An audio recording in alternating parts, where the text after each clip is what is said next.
Hello, everyone. Hello, hello, hello. It's such a great day, a beautiful day. First and foremost, we want to apologize for starting a little bit late, but I hope you all are doing well and you're super excited and ready for today's encounter. Now, one thing that I can guarantee you is that it promises to be exciting, amazing, knowledge-based, and you're not going to regret every single minute that you are going to be spending tonight. All right. So, ladies and gentlemen, it's a very, very big welcome from me. We only had to surmount a little technical issues here and there, but then, hey, we're getting out of it. All right. So, ladies and gentlemen, if you are with me, I need to get a little feedback to be sure that I've got your attention tonight. So, may I see some thumbs up coming in? You may use the emoji to give me a thumbs up. Let me see. Let it come in. All right. Let me come. Let it come. Let it come. All right. So then we're going to start off immediately. Yeah, good. Thank you so much. All right. Thank you so much. Okay. I'm still waiting on you guys. Come on. All right. Thanks.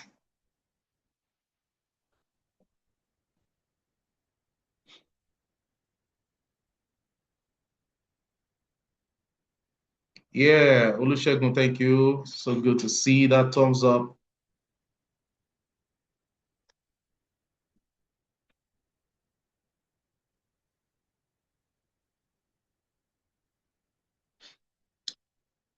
Okay. So, all right, ladies and gentlemen, how many thumbs up did I get? But I apologized already for starting late. Come on, let me see your thumbs up. If not, we're not ready to start.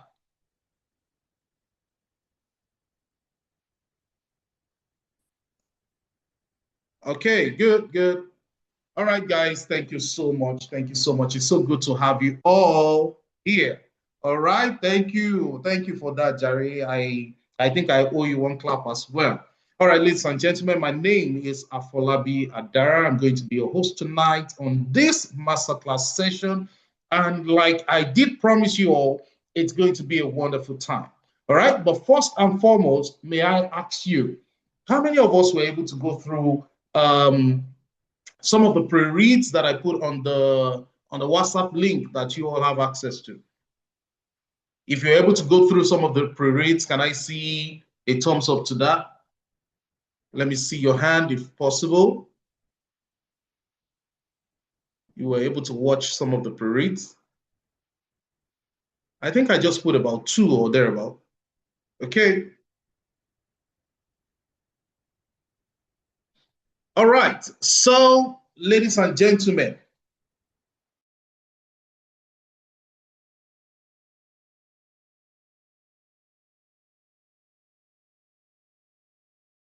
are you in the call?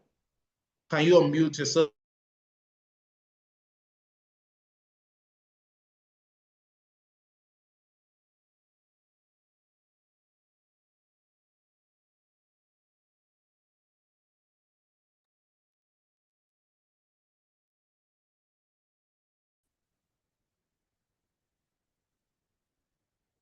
Hello, Obinna, are you with me? Oh, yes, I am. Can you hear Oh, me? great, great, great, great. All right, awesome. Okay, so ladies and gentlemen, we've got Obinna Onwuakagba in the house. All right, so I don't know about you, but I'm so just excited.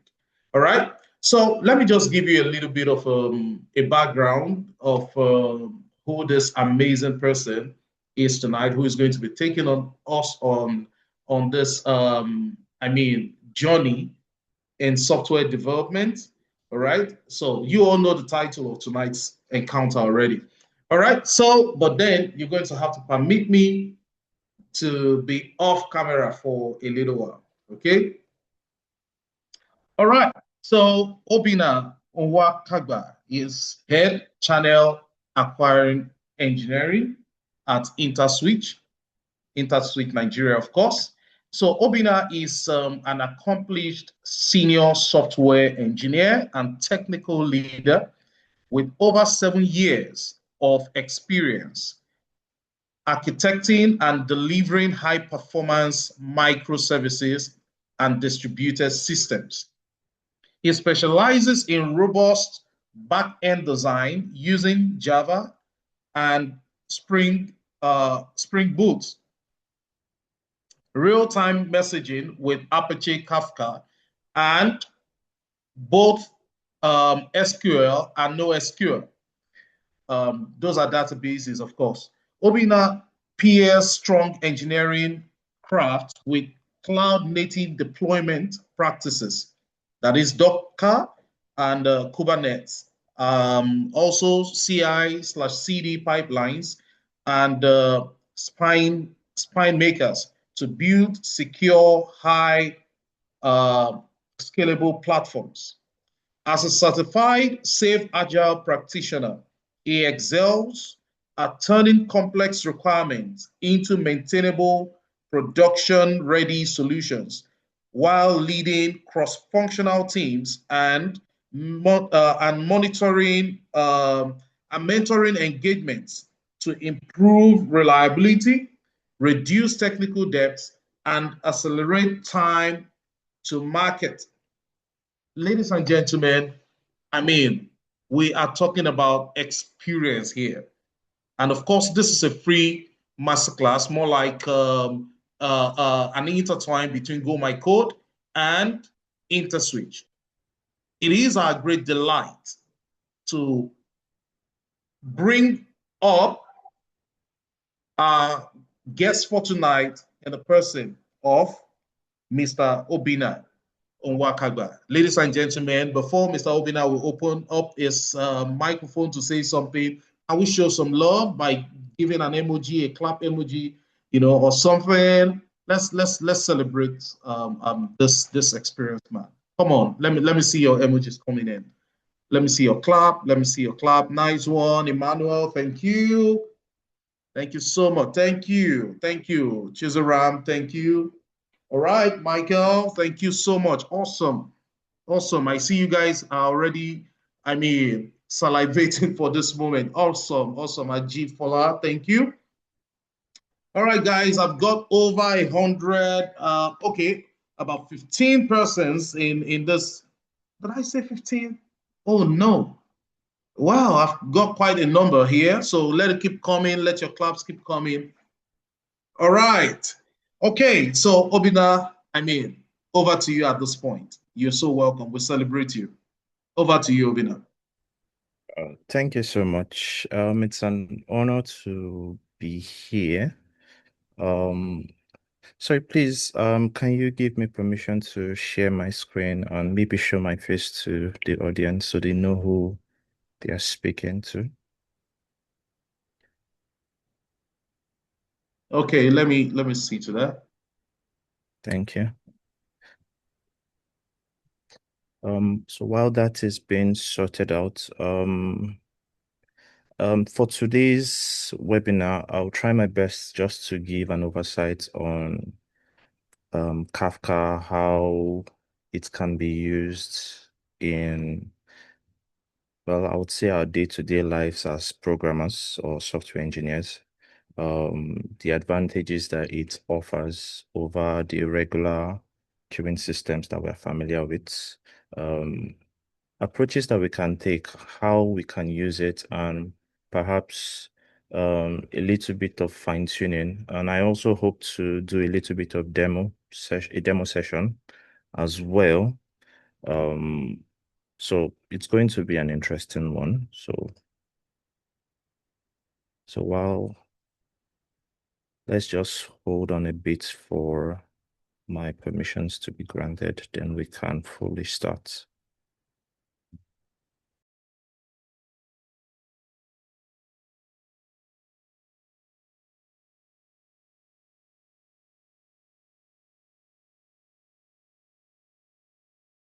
All right, Obinna. So as an attendee while the technical team are working on switching to your email, I guess we just have to proceed because as an attendee, you may not be able to get that permission. All right. Forgive me. Okay, but if we could work out something in the course of the session, then definitely. Okay, so I guess probably we'll just start like that. Yes, yes. Okay, so Kafka. Where do I start from? What would we say Kafka is? On a high level, Kafka is a streaming solution, right? It's a distributed solution basically, and distributed in the sense that you can have multiple instances of it running. Is a distributed events streaming platform. Streaming platform meaning that you have continuous flow of data and events flowing into your application. So let's paint a scenario today. In your regular applications that we build for today, you're familiar with the REST APIs that we build. Um, if you are working on building an event, a solution that involves placing orders, um, managing your inventories, and all these services are communicating with each other, you probably will be using a REST API to communicate with these services, right? Meaning that operations are happening in a synchronous manner. What do I mean by synchronous? It means one thing has to happen before the next, right?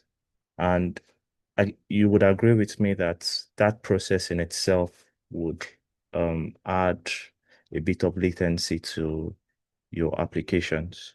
So I place it, someone comes to say Jumia, goes through the items that is available for purchase, and I click a request to say I want to buy this item, right? I've added the item to my cart and I submit that request. So that is the client being the front end server makes an API request to the backend server, and that request is being received by the backend server. And that is the processing begins. So some services behind the backend or some backend processes that happen when that request is made. An example is checking the inventory to confirm that that item is available and depleting that inventory, right? That is one process that is available there. There is also the confirmation of payments. There is also the notification to ensure that all parties that are involved in that transaction gets notified, right? So there is a notification via email for the receipt that has been paid, for the receipt for the item that you've paid for. So all this would happen in a synchronous manner, right? But if you have a solution like Kafka, in between your services, you can distribute that load in such a way that everything can happen at the same time, hence the word asynchronous, right? So like I said, it's a distributed platform for event streaming. And the model that is being used here is the publish and subscribe model. So unlike RabbitMQ, which we use today for as our queuing system, um, we publish events to the queue, and consumers to that queue sees those events, consumes the data, and they handle whatever processing that needs to be done. Um, but for Kafka, it uses the same approach, but it does that a little bit differently. Um, so the question you would ask yourself is, what is the difference between Kafka and RabbitMQ? So like I said, RabbitMQ is optimized for queuing systems, whereas Kafka is not necessary. It's not a queue, right? We shouldn't mix it up. It's not a queue. It's an event-driven platform. So messages or events that gets dropped into the topic, right? Messages that get dropped into the topic, we call them logs. You could call them events. You could call them messages. Even after they've been consumed, right, by a consumer, or they've been read by a consumer, those messages are still available within that topic. That is the major difference.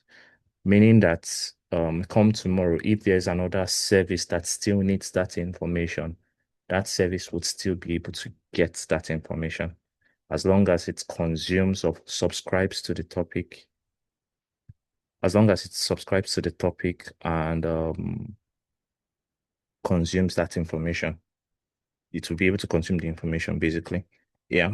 Um, so other advantages that Kafka offers: real-time processing with very, very minimal latency, basically.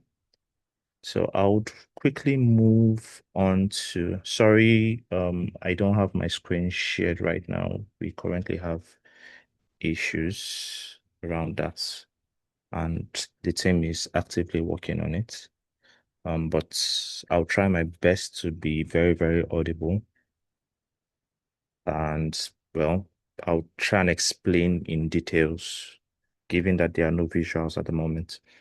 Okay, so yeah, so we've said how is Kafka different from RabbitMQ, and we've already said that Kafka is designed for high throughput streaming with persistent storage. Persistent storage is what I had explained earlier, that even after when the message has been consumed by a consumer that has subscribed to that topic, that message still remains the in the topic, so that come tomorrow, if another subscriber or another consumer subscribes to that topic, it would have all the information as long as the information is still present in that topic. The reason why I put that caveat there is um when you're configuring the broker, I would explain a little bit more into details what brokers are. When you're configuring your broker, or when you're sending messages to the Kafka topic, you can set a retention policy on for the message that has been sent. And what does that do for you? It means that you don't necessarily need to be afraid of running out of storage, right? So the default that I am aware of for Kafka is 7 days. So whatever information that you send to a Kafka topic stays in that Kafka topic for 7 days before it gets deleted, right? But we are at liberty to control that when you are carrying out your operations. So you can define how long the message stays in the topic for, right? So, and that is what you call your retention policy, right? You're setting rules on how long the message will stay in the Kafka topic for. So yeah, that is how persistent storage makes Kafka a lot different from RabbitMQ that we are familiar with today. Okay, so let me go on to the next item, which is the core concepts. So there are core concepts that when you're hearing people talk about Kafka today, you would hear a lot of it. One of which is topics. If you've heard me speak about topics, um, there's also the concept of partitions. There's the concept of offsets. So now you would ask yourself, what is a topic, right? Topic is just basically a categorization of records, right? So we used Jumia as an example, right? And let's look at that whole process flow that we had laid out earlier. of a request that has come in by a request that has been made by a consumer, that is an end user of the Jumia platform, our day-to-day buyers, right? You've made a request that you want to purchase an item. That request comes into the backend server.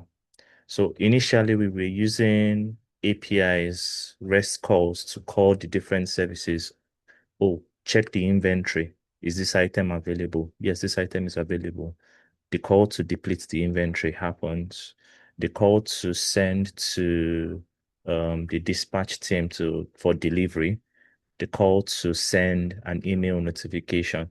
So all these things are processes to complete an order that has been made, right? With Kafka, a modification I can make to that process is when that request comes in, perhaps I can only do an initial validation to ensure that that inventory is available, right? Once I've been able to confirm that the inventory is available, I can publish an event that customer ABC is making a request to purchase item with ID 123. And that event has been published to a Kafka topic. So meaning that I would have a unique identifier. Now, this is one person making a request. And it's not just one person that is using Jumia. You have multiple people using Jumia at a particular time within the day, right? So it means that I can have multiple requests coming in, say at the same time. It might not necessarily be the same time, but in essence, multiple requests are coming into your service. So I can have a topic that identifies orders, right? That has been placed. And that topic would have basically every information that is needed to complete that request to ensure that it gets to the customer. So I can have the order ID, I can have the name of the item purchased, I can have the price, the cost of the item, I can have the the registered customer's email, I can have the phone number of the customer, I can have the shipping address. All that will be published if I want to handle it that way. Or let's say I want to only have minimal information. I'm at liberty to do that because I'm the one that wrote this service and I want it to run a particular way. But let's say I publish every information that is needed to that one singular topic, right? The service responsible for notification can subscribe to that topic, right? The service responsible for shipping, that's to notify the store, the people that manage the store, can subscribe to that topic so that they can start packaging. The service responsible for which other item is there? So basically, every service responsible to ensure that a process is completed would subscribe to that topic, and they can run their own operations independently of the other. How do I mean? So an item has been purchased. You want to send out a notification that your request has been received and is currently being processed, right? The notification service can subscribe to that topic, get the email and phone number of the customer that has placed that order. It would also get the order ID, right? And it will send out the notification service will construct the email and SMS and send out that notification. While that is happening, the service responsible for managing shipments is subscribed to that topic to notify the store managers that a request has been made and the order is order 123, right? And the person receives the request and says, okay, let's start processing. He changes the status to processing, right? And they can start packaging the item to ensure that the item gets delivered at the stipulated time, right? So you can see that these two independent processes can be happening at the same time in parallel, as opposed to the original design where one process has to be completed before the other. You get? So that is, and all these guys are subscribed to a central point called a topic that identifies the events, right? So if then I'll move over to the next core concept. The core concept is partitions. Now, when you hear the word partition, it speaks to a split, right? You're breaking things into parts, right? Different parts of an item, right? So what's in Kafka, what Kafka helps you do is to ensure that your information is readily available, right? So we have, because Kafka is a distributed network, right? It's a distributed system, meaning that I can have different brokers, different instances of my Kafka, um, different instances of Kafka running, right? And within Kafka, you can create a topic, right? So what partitions helps you do is to ensure that that topic that has been created, I can break it down into different buckets, different partitions. And these partitions can be replicated across the different running instances of the Kafka, distant running Kafka instances, right? So every information that has been published into the topic can be replicated to another broker, right? And what that helps you do is you can have multiple consumers subscribed to the different partitions, right? So it allows you to scale horizontally, basically. So that is what partitions helps us do today. Okay. Then there is also the concept of offsets, right? What an offset is look at it as a counter. At least that's the best way that or the simplest way I can put it. Look at it as a counter. So for every event that happens that gets published to a topic, right? Your Kafka topic, or rather Kafka keeps a record of that. So it has an idea of the number of messages that has come into that Um, topic. Hello, Obinna. Yeah. All right. So maybe you can just quickly take a peep into your personal email and see if we can, you know, get you access as a co-panelist. Okay, let me see if I can check that. Okay, yeah, I can see. Let me join. You see it, right? All right, everyone. So just a minute. Obinna will join us pretty soon. All right. So we just want to ensure that we all have a very good experience today, and that Obinna has got, for us. We want to have full inventory of it. All right, so there we go. I think this is great now. So we've been able to sort this out.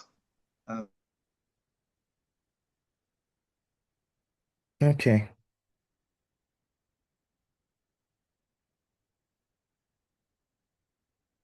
Sorry, can you all see me clearly?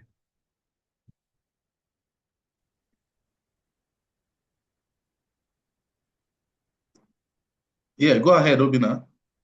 Okay, so I have also made a request to share my screen. Can that also be granted?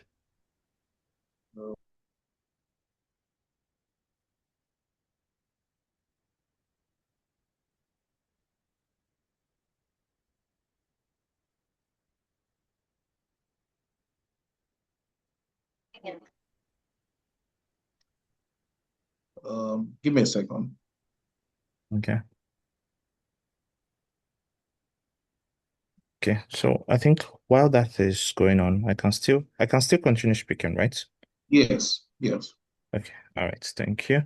Okay, so for yeah, we stopped at offsets. So yeah, offsets, it just keeps a record of messages that has come into the topic basically, right?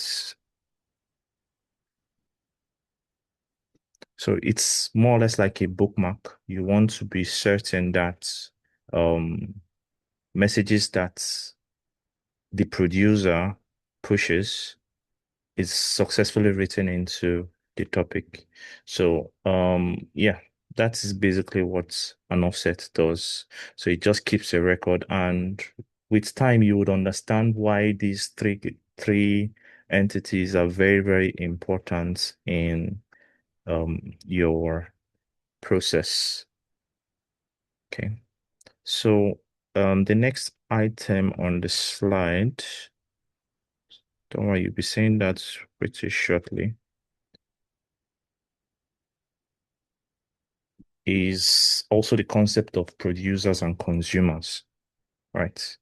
So yeah, when you hear the word producer, when you hear the word consumer, it's almost saying that there is buyers and sellers, or the owner of the item or the originator of the item and people that are interested in that item, right? So that is an easy way to look at it.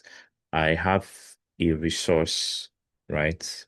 And I've put this resource out there in the open so that whoever is interested in that resource can just subscribe and you will have access to that information.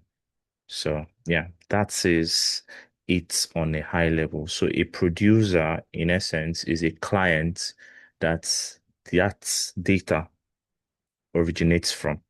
That is what a producer is on the simplest definition of a producer. It's a client or a service where the information originates from, right?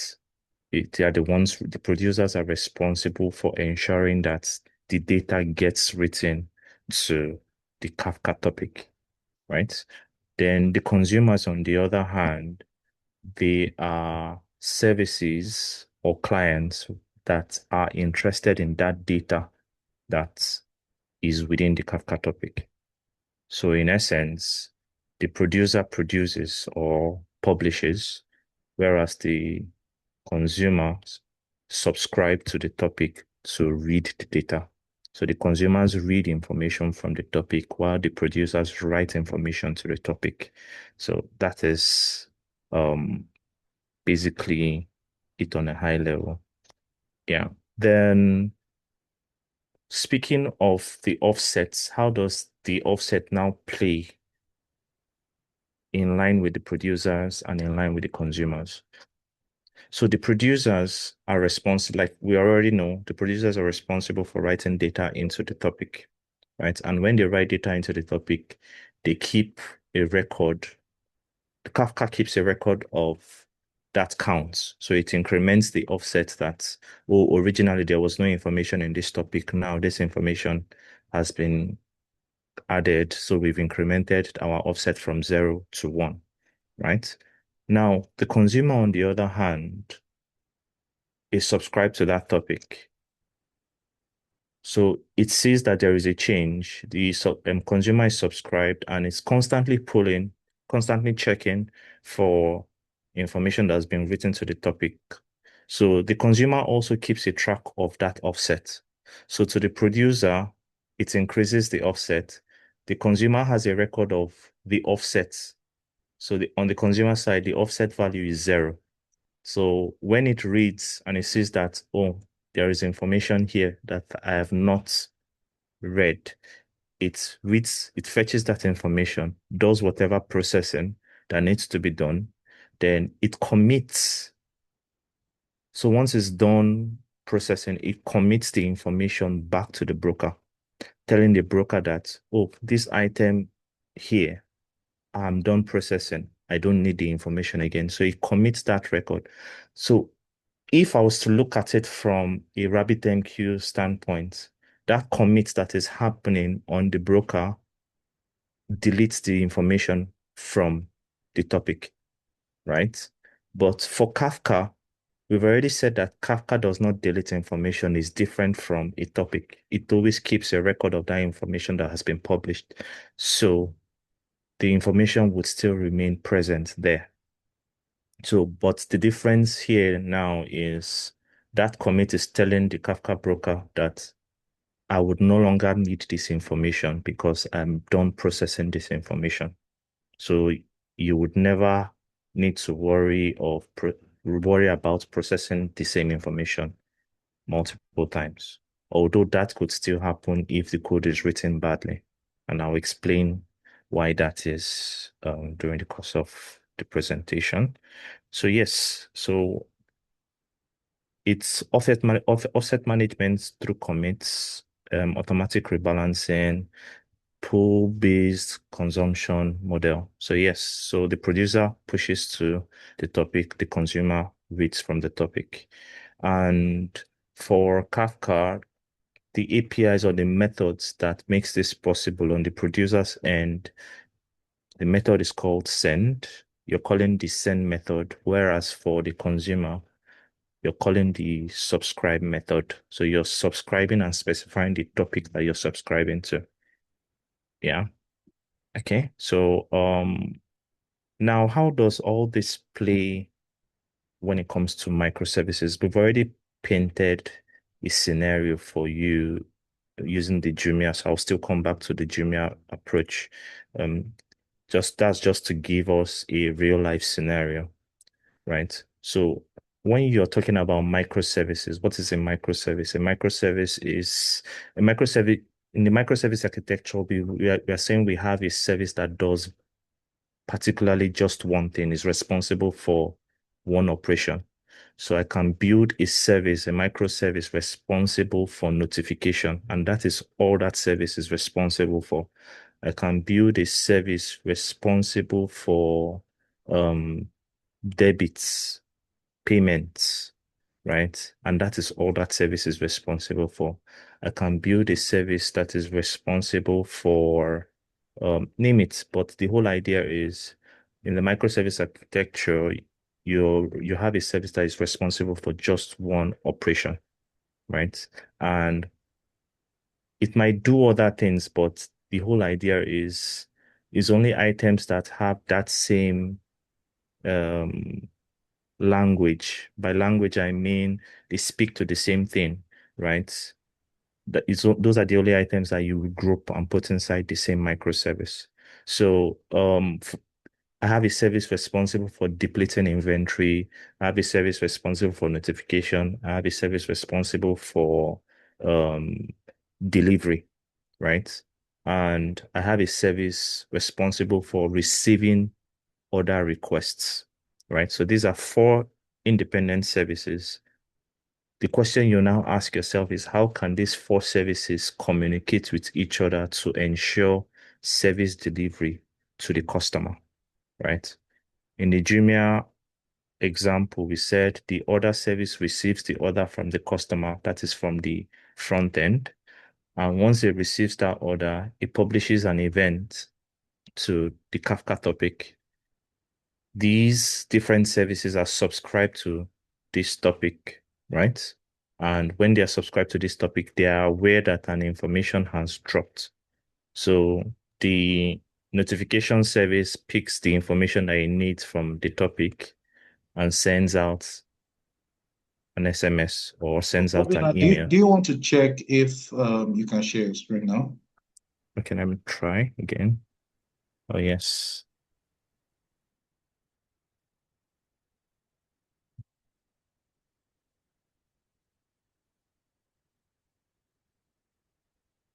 Okay. So please confirm you can see my screen. What can you see? Yes, I can see your screen. Okay, let me see. Can you see the slides? Yes. Okay.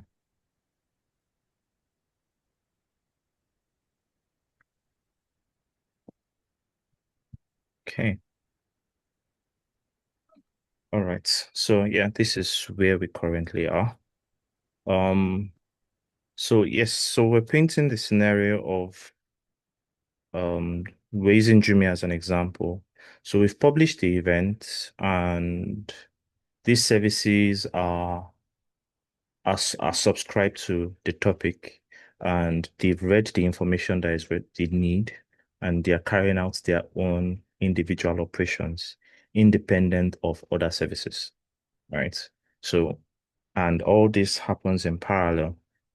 So, the notification service is responsible for sending out emails and SMS.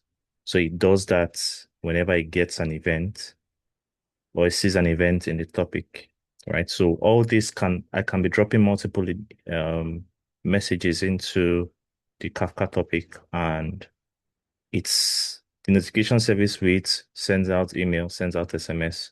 The ordering service reads, sends out an event to or notification to the parties, right, responsible for delivery and all that. So all those would happen independent of all those operations will happen independent of each other, right? So here, now, with that in mind, that already tells us that there is service decoupling, right?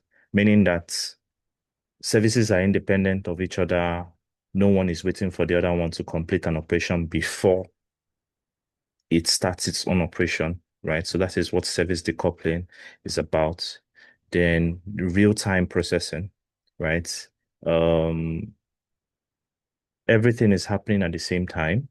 So it gives you that real-time feel, right? You're not waiting for um you're not there is nothing blocking an operation from happening, right? So it's very real time. It's happening at the same time. Items or events are happening at the same time. For events replay, so like I said, events that has been written into the Kafka topic, right? Stay in that Kafka topic for as long as what has been configured as your retention policy, right?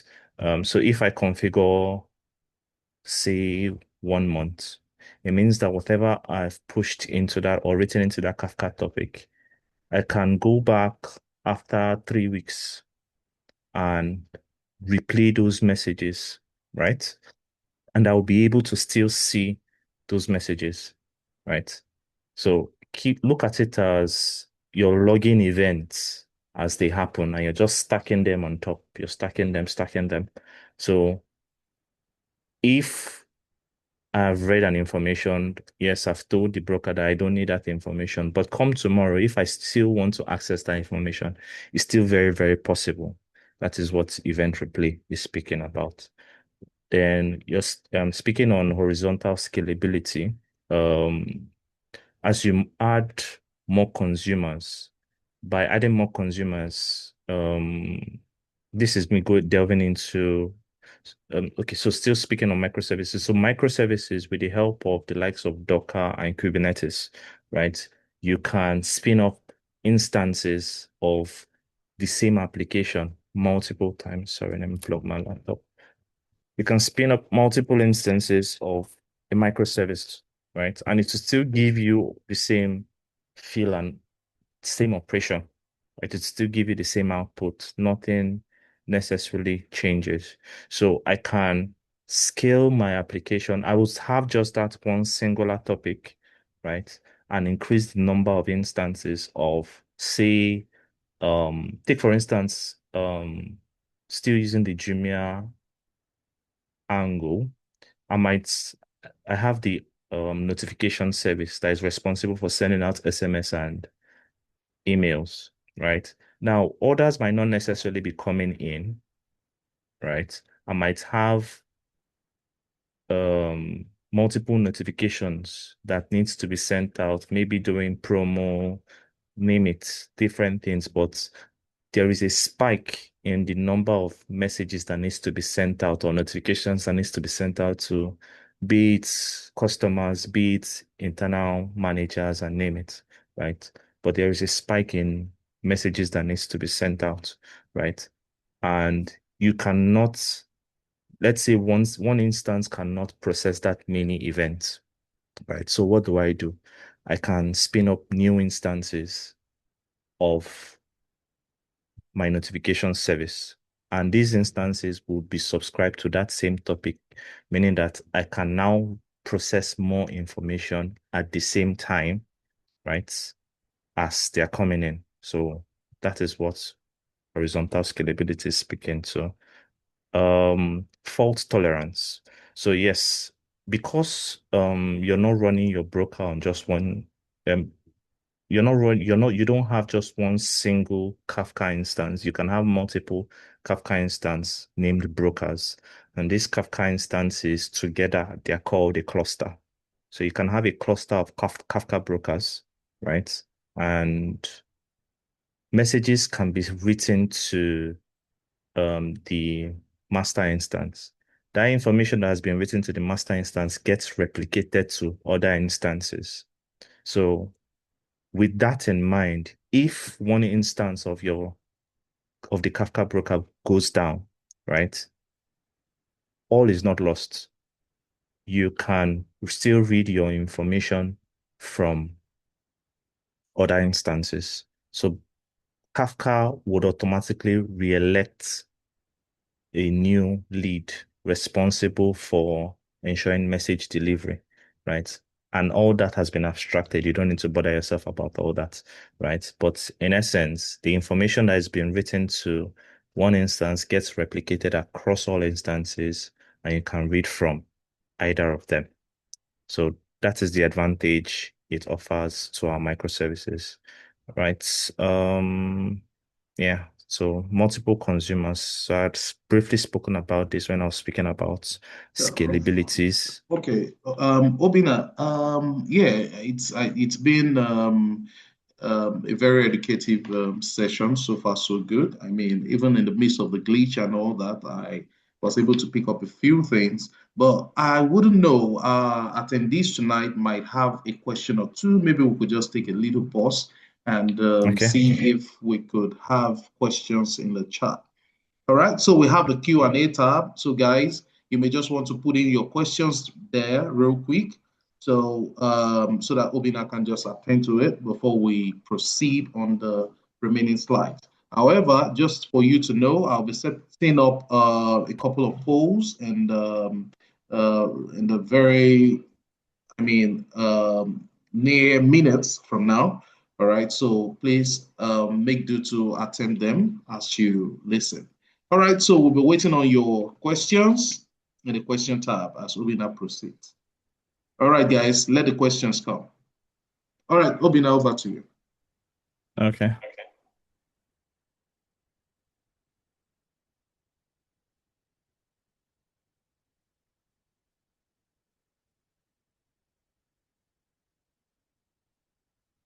So any questions from anyone?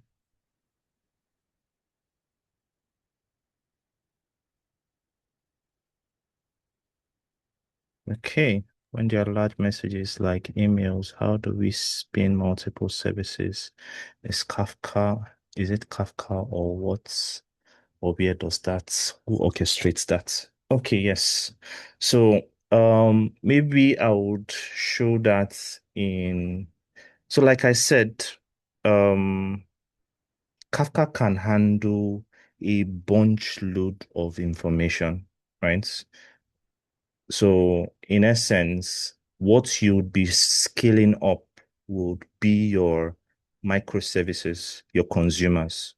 So like the example that I gave, you have a bunch load of notifications coming into your system, right? How do you ensure that you're able to process all of them within the shortest possible time? If you were working with only one instance of your notification service, right? Let's say it takes you 1 second to process one message, right? If 100 messages comes in, it means it will take you 100 seconds, right?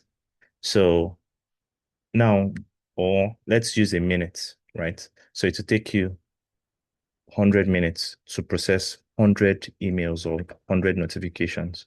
Now, if I should increase the number of instances for my notification service or parallel programming. So just look at it as if I'm doing parallel programming or parallel processing, right? So I have multiple instances of the same service running at the same time, right? Now, all of them are subscribed to the same Kafka topic, right? It means that, and these messages that are dropped are present within the different partitions, right? It means that I have 100 partitions that the 100 consumers are subscribed to. So I can process all 100 messages at the same single instance or single second or single minute that I would have processed the individual ones. So it would mean that I would process 100 notifications in 1 minute, just the same way I would have processed if it was one message for one instance. You get, so that is the advantage. You look at it, you check. So again, that is where monitoring comes into play. You look at the latency that, okay, I have my peak periods at so and so time, multiple requests comes into my service. How do I determine when to scale? So you look at your metrics and you determine when to scale your microservices to increase the number of consumers connected to your brokers or your Kafka topic, subscribe to your topic. I don't know if that was able, if I was able, that was able to answer your question, Ibrahim.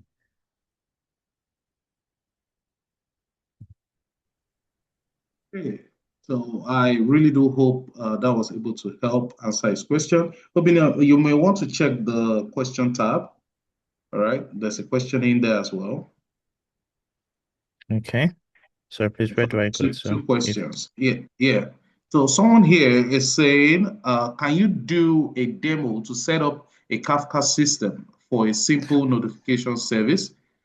All right, that's the first one. And then the second one okay. says, can you speak about the situation, about what situation or architecture is ideal to use event-driven architecture like Kafka versus using TSQ? Okay. So in essence, let me start with the second question before I go to the first. Um, there is, it's, you need to look at it from the advantages that Kafka offers, right? If you're using TSQ, there's the high possibility of you losing your messages, right? You can lose your messages if the service that consumed that information at a particular time, right, was not able to complete processing. That message is lost, right? But the advantage of Kafka over the rest is the fact that that message would forever remain present in the Kafka topic and you can always revisit. So I think the advantage is what you're seeing here, where you have events replay. So because Kafka has persistent storage, right? Um, you can it gives you that advantage to always revisit information that has been sent before. I guess you can always access it whenever you need it, right? Then in cases where you have large streams of information, Kafka is very, very ideal for that. Because take for instance the likes of Netflix, they use it for a lot of things, right? The likes of LinkedIn, right? LinkedIn originally was were the ones I believe they were the ones that birthed Kafka, right? Before it became open source and all that. So yeah, so those are the advantages. So you look at it from an advantage point of view over just trying to identify what the ideal situation is. So yes, sometimes it feels like for me, yes, it feels like an overkill where I just want a call and forget. I've sent the information, that service should just process and move on, right? In ideal situation, yes, just using your normal queuing system is best. But I think we are getting to a point where data is very, very important. So you don't necessarily want to have situations where information is lost. So I think that is why people are, you know, moving over towards Kafka. Then I don't know if that helps.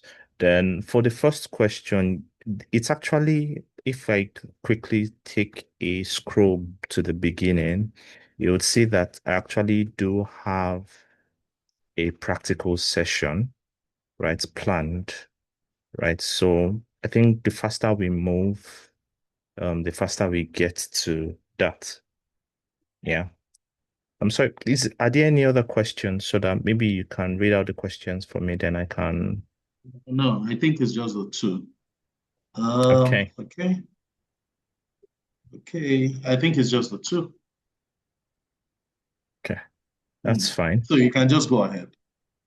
All right. So yeah, Kafka in use, right?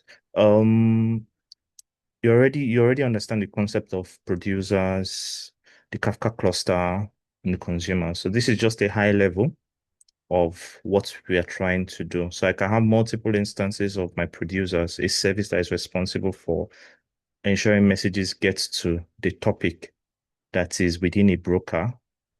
Remember what the Kafka cluster is. A Kafka cluster is a group or collection of Kafka brokers, right? So that is why I just called it the Kafka cluster here. So the producer ensures that the information gets written into a topic. You have your orders, you have your payments. I can write to any of this topic. Then you have your consumers on the other side that can subscribe to any of this topic as long as they need as long as they need the information from for it. This service can subscribe here and I can create multiple instances. So this could be one service, but multiple instances, and they're all doing their own thing, irrespective or independent of each other. So this just gives or paints that picture. Okay. Then, yeah, real world use cases, payment processing, active tracking, order management, log aggregation, notification systems, Internet of Things design, and data ingestion. Let me pick log aggregation, right? Because it's instrumentation is very important as engineers. So, um, if we were running only one instance of an application, it would have been okay for us to just console log information. And from that one singular instance, we are checking the logs for things that have happened or exceptions that may have occurred, right? You can just check one instance and you are fine. But in an event where you have multiple instances of the application, of your application running, right? Take, for instance, the notification service. You have multiple instances of your notification service running. You can't necessarily tell the instance unless you can't necessarily tell the instance that received that request for processing, right? Because you have like 5,000, instances of your notification service running, and someone complained about an issue, right? Would you want to start pulling logs for 100 services and going through each and every one of them? It's going to be cumbersome, right? So what can you do? You can use Kafka to solve that problem, meaning that let everybody, as they are logging their events, also publish their logs or stream their logs to a Kafka topic. Now, you now have, um, so I believe your ELK stack that's Elasticsearch um, has that support for it. Okay, so has that support for it, and you the different instances that published to um the different instances that published to that topic do a call and forget. They've logged their events on your Kibana and the likes. You can instrument it in such a way that it reads from that Kafka topic and aggregates all the information in there and just aggregate everything, and you just have one central point that you can go and check your logs for, which is going to be on Kibana. You get, so that is made possible. Aggregation is made possible because you have Kafka available there. We've already talked about payment processing. You're using events to detect different, you can basically you can use it in different ways, right? You can use it in different ways, order management, activity tracking. So as your requests are coming in, I can be logging events on the same item multiple times, right? So take for instance, I build a system. Okay, let me use, let's say an onboarding system, right? I take in the requests to say, okay, I want to start the process of onboarding, right?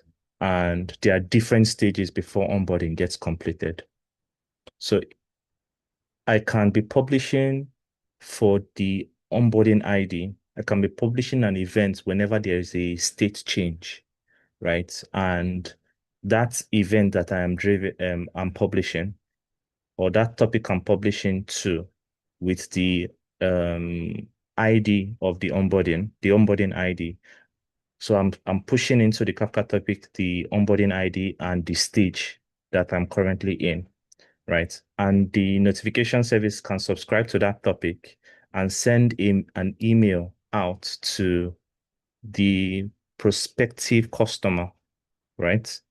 That, oh, your onboarding request is at so and so stage. Oh, your order is at so and so stage.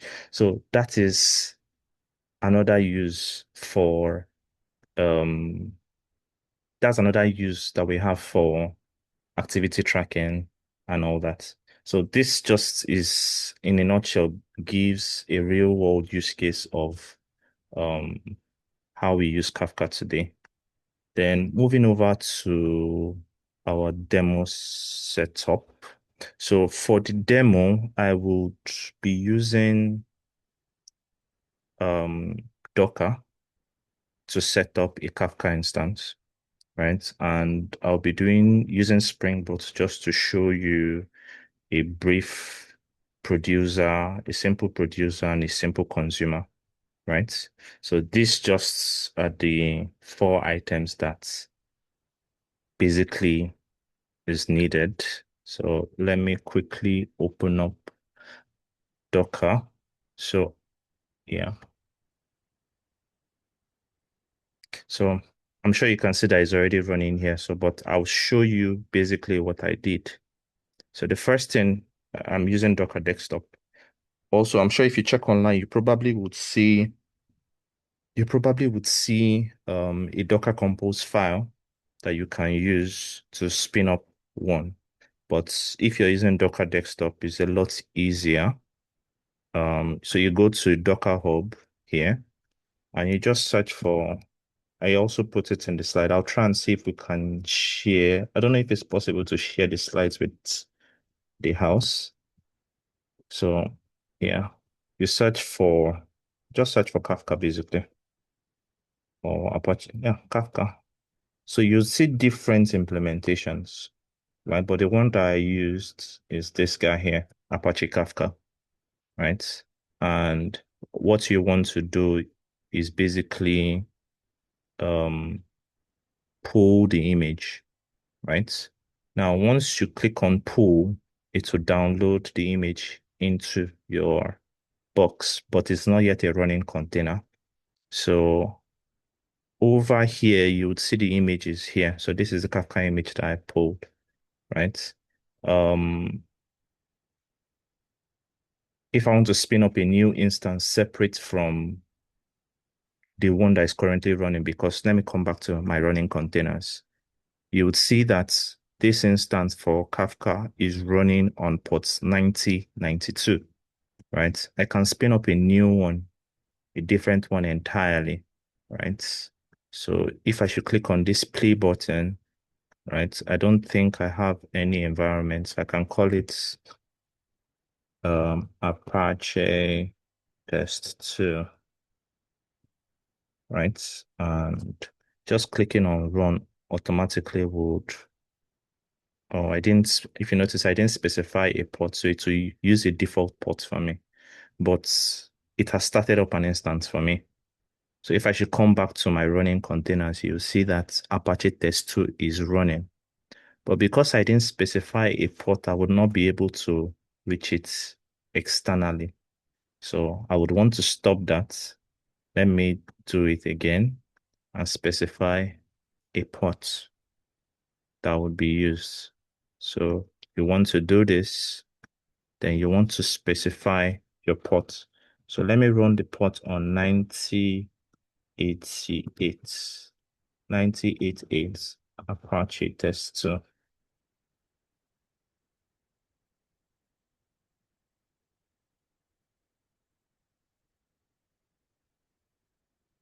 Okay. So if I should come back to running containers, you would see here that the guy is up and running, right? I have two different instances running, but on different ports, right? Before we go over to Spring Boot to just create a simple application, right? There is a tool I have. It's called Offset Explorer. So it helps you visualize your connection, right? So this is what I use. There are Docker images as well that would help you do that from your browser. But this also does the job. And all you will have to do is when you open this guy up, you right click and you click on add a new connection. So you can give your cluster a name. Let me call it test 2, right? Now, what you want to do is come to this advanced section and specify the Bootstrap server. Your Bootstrap server is your broker. Which broker are you connected to? So we spun up a new one and it's running on my local system. So I'll use localhost, right?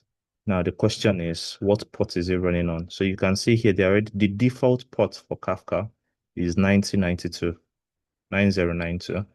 But what I set up here is 9088. So I put that port and I can click on test. So you can see connection successful. Do you want to add this connection? I click on yes.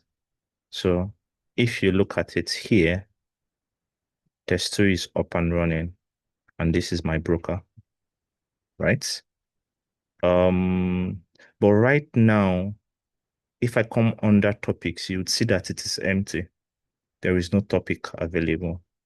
So if we go over to the code, so I'd already done something, but I would still walk you guys through.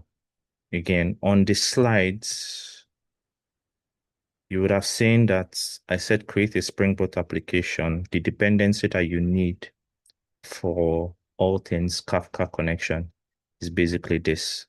This is the dependency that you need. So but I've created a simple application. I will delete the service parts. Let me delete this. Or no, let me just create a new one.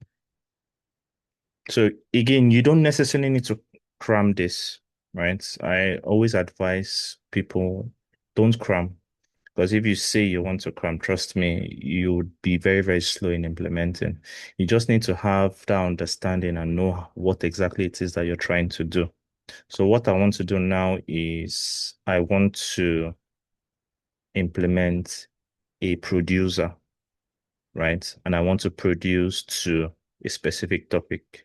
So the first thing that I probably would do is to do a configuration for my producer. So if you see right here,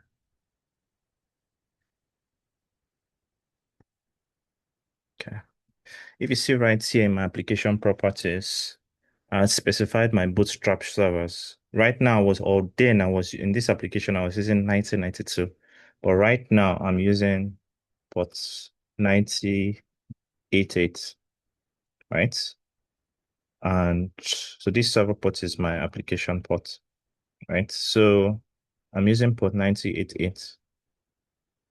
And all that I need to do let me just create the service.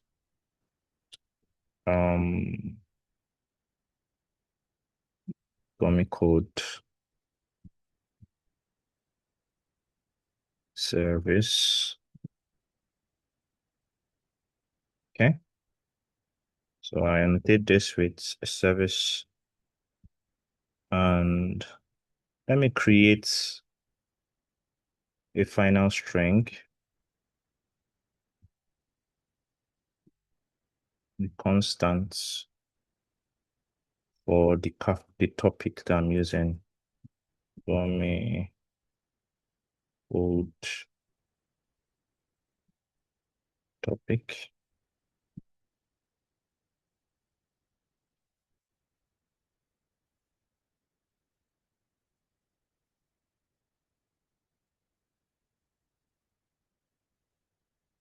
This is my topic, right? I'll create a method just to simulate a send to that topic. Void send. Let me take a request. Let me message. Right. So this method will take a message, and the idea is that I want to send this message to the topic. But now the question is, what do I use to send? Right. It means that I need to go and configure my producer. So I will take you straight over to the configuration class. Right. Hence the reason why I say you don't necessarily need to crawl. So let me hide this guy first. Our focus is going to be here. So all I did was just create a configuration class. There are different approaches to doing this. You might want to use the Spring Boot configuration, but I like to have a little bit of control, right, when it comes to programming. So I always create my own configuration class so that I can tweak certain things myself. So, and all that you're doing is you're creating a producer, you're specifying the data type of your key and value, right? And this is just a map. Forget that it's a class, it's just a hash map of key value pairs of what you want to use to instantiate your producer, right? So there is so if you come to this class here, you have a producer config. These are different configurations that you can set. That would that's when you want to tune your configuration. There are different things that you can set, but I think it's a bit, maybe when you read further, you would understand what you need to set. But for now, I just want to set up a simple producer. So what are the basic things that you need? You need to know the Kafka server that you're connected to, or the list of brokers you get, or the cluster that you're going to connect to. So this right here is the configuration that is responsible for it. And the key is what bootstrap.servers, right? So you specify the servers. So in Spring, these are for those that might not be familiar with Spring Boot. This is how I'm reading values from my application properties. This adds value annotation, right? I'm specifying the key that is present here, right? So that is how I read values from this config. So it reads that, loads it into this variable, and I can access it within the same class. So I've set the Bootstrap servers. Then I have this. So because it's the producer is, you need to configure your serializer, right? So for now, I'm using a string serializer for both my key and my value, right? So you can have different serializers. You can have a JSON serializer. What that means is that whatever you're publishing must be in JSON format. That is what that means. But yeah, so that's what that means. But for now, I'm just using a string serializer because I just want to publish a simple string, right?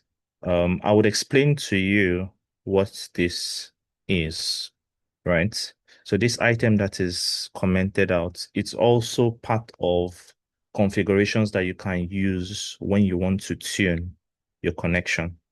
So if you read further on the different configurations that you can set for Kafka, you would come to realize that you can control the number of instances your message should be written to before it can come back and tell your application that it has successfully written to it. So if I should set this guy to 1, I'm saying just ensure that you have written the message to the master and come back. It's a lot faster, right?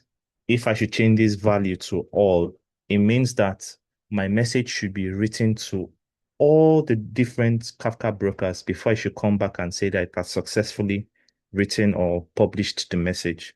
You get? So, but for this case, the default is actually 1, right? I'm just trying to ensure that, okay, yes, ensure that this message is written to the master. The master would be responsible for replicating that information to all the brokers. But again, if you are not certain about the Kafka environment and you want to be sure that your message gets to all the different instances because of fear that the master could go down, then by all means, you can change this configuration to all. You get. So, but those are the different tuning mechanisms that you can put in place when you're configuring your Kafka producer. So with this, just this simple implementation, I've created a producer, right? So I can now come back to my um my service and auto-wire that producer.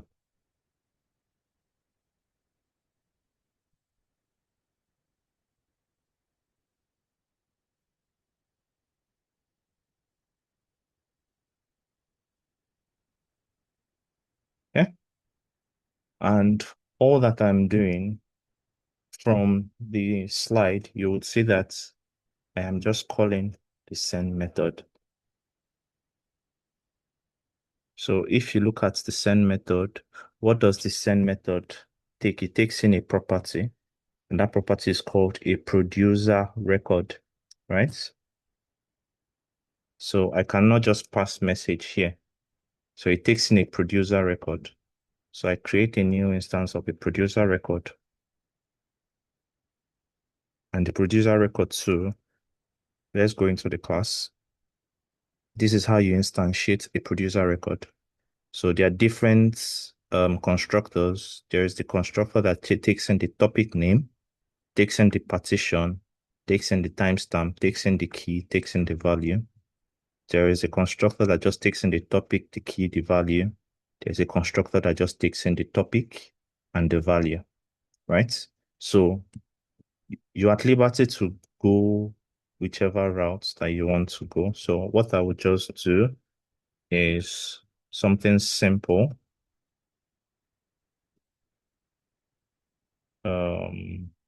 Publish message. Now, while you're at that, all right, guys. For some of us, you notice that I already set up a poll. I would like us to just quickly attend the polls and give your submissions on them. All right, so I'll be grateful if we can just do that real quick. All right, guys, I'm waiting on you. Let's do that real quick so that as we are moving towards the end of the session, we're able to get through with this. Guys, I'm waiting on you.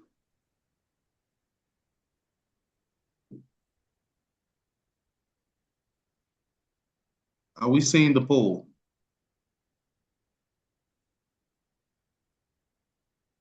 Please, let's answer the poll. Yeah, okay.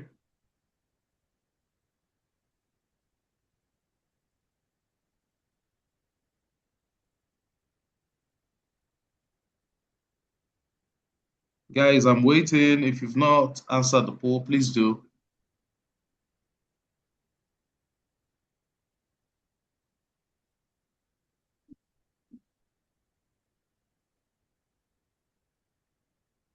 Okay, I guess I'm going to be ending poll.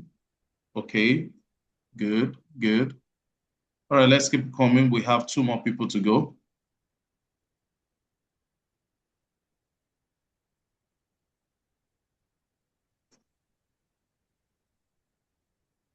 Okay. Guys, okay. All right, so one more.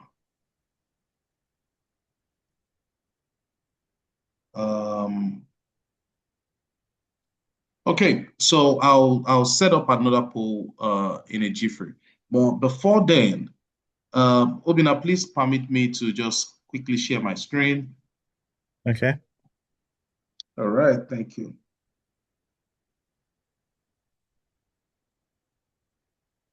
Mhm. Okay.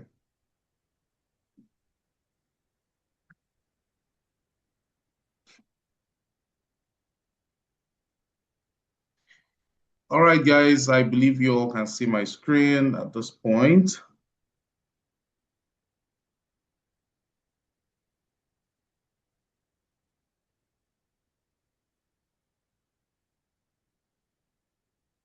Guys, can you see my screen?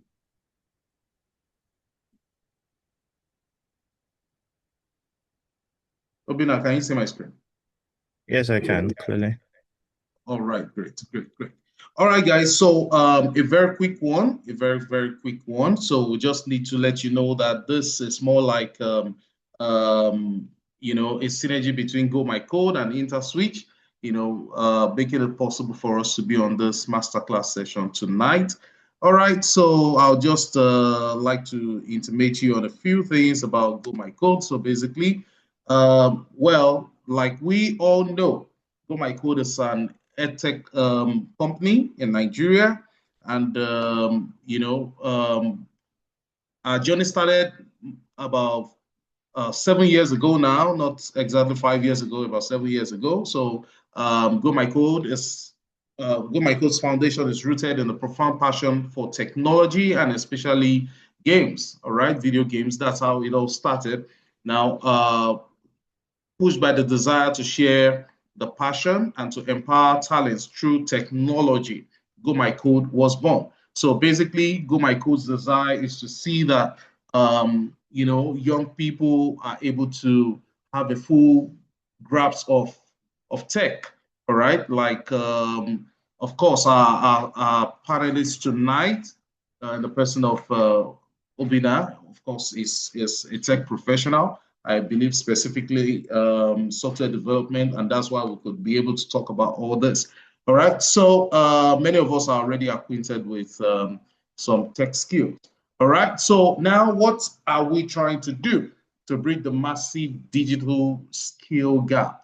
All right, so we discovered that only about 11% of African tertiary institution graduates have formal digital training.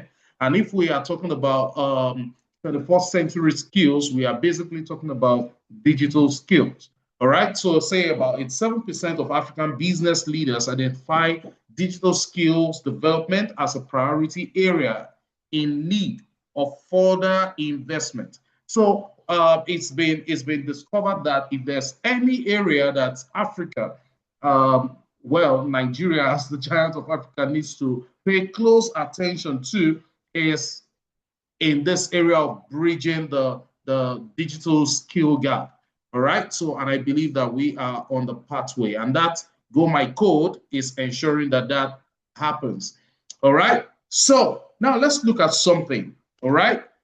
We are looking at software developer. So, what exactly can a software developer make out of Africa? All right. So, how much exactly can a software developer make? Well, let me let you know that in Africa, as of today, if not more, you're going to be looking at 91,000 plus US dollars per year.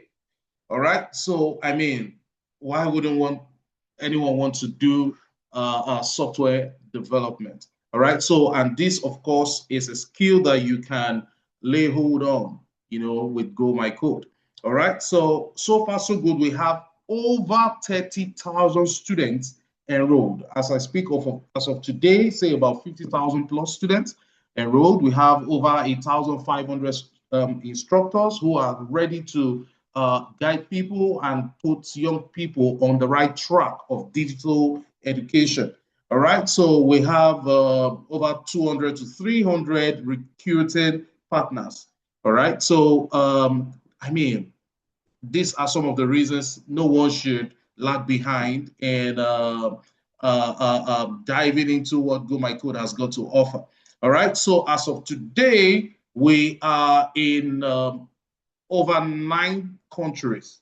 Well, I must let us know that GOMYCODE is actually Pan-African, all right? So proudly Africa, originating out of Tunisia. Now we are in countries like Kenya, we are in Cote d'Ivoire, we are in, Nigeria, So just across Africa, you can name it, all right? Visit our website, you'll see countries. And I must let us know that of recent, GOMYCODE opened up in Saudi Arabia. So GOMYCODE is going global. All right. So who would not want to, be on the train that is moving at the space? So, ladies and gentlemen, you cannot afford to fold your hand. Now, in Nigeria, you can find GOMYCODE at Lekki, Abuja, Festac Town, Yaba, and Ikeja. All right. So we are, of course, looking at opening up in other places and other cities like Ibadan and the likes. All right. So GOMYCODE is taking up everywhere. Like you can see in my slide, we have very, very beautiful spaces, very conducive environment for learning, very welcoming space. All right. So you can feel free to walk into any of our hacker spaces at any time in any of the locations as listed. All right. So, talking about training, we have over 30, courses that we train people on, over 30. Under design, we have graphics design, UX and UI design. All right. Under marketing, you can talk about social media marketing, SEOs, and e-commerce. All right. Games, 2D games, and 3D. Programming, well, we'll talk about web development, DevOps, cybersecurity. Okay. So, you can make your choice. Tell somebody about it. Tell your friends, tell your neighbors, tell your young ones, to begin to take a dive into tech. All right. With data, we have Python, artificial intelligence, and deep learning, as well as data science. And not to forget, of course, software development. Okay, so I think that is that about that with GOMYCODE. So, ladies and gentlemen, it's been a great, great honor to be with you all on this call. And for the next 30 minutes, we're going to get back with Obinna. And I want you to all maximize on this moment. I want to assure you that we're going to be having the recording sent to us on the WhatsApp platform. So you have nothing to worry about. Now, if there's any slide to share, I'm sure Obinna will share with me and I'll make sure that it gets across to you all. All right. So I want to say a very, very big thank you for your attention, for your commitment to learning. All right. So as we proceed, I'm going to also again be sharing, launching a poll. All right. And this poll is specifically for you if you want our educational consultants to reach out to you. Peradventure, you want to learn software development, you want to know more about Kafka, you want to be able to link up with, tech, feel free to answer the poll and then ISIS will take it up from there. Thank you all so much. So please attempt the poll as I launch it, okay? Um, yeah. Okay, thank you so much. Thank you so much, Okay, Obinna. Over. alrighty. Okay, yeah, so this is the method that I've written. It's very simple. The auto-wired producer. So I'm using the basic constructor where I'm specifying the topic right? And the message that I want to send. So now the question is, how do we get this tested to confirm that what we've done works? Because bear in mind, we've specified or we've created the producer here, and we've said, let this producer. So let me also remove my listener. Let me comment this out. So that's, yeah. Okay. Then also comment this out. So how do we test that our message is working or our implementation works? So the easiest way I can do that is to just create a simple constructor, a simple controller.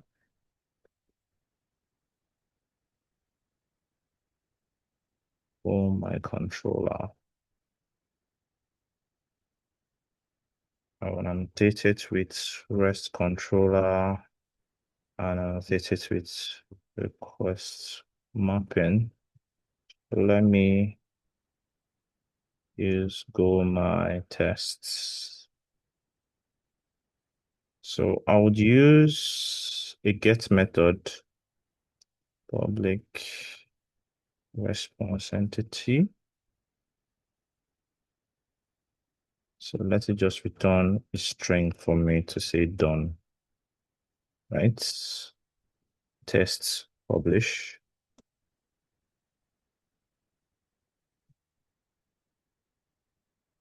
And I want the request to come from the API, the message to be sent to come from the API. So I'll use a request param string message. This is not ideal, right? This is just for tests. Okay, so let me annotate, let me auto wire the service that I created, GOMYCODE.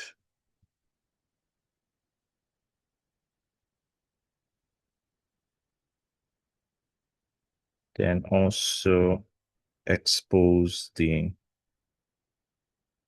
API. For my tests, test send. Okay. So I would use the service to send the message, and I'll take the message from. So once that is done, it should just return response entity dot OK. Done. This is just a test. Okay. So let me stop the service and send it again or start the service. So if you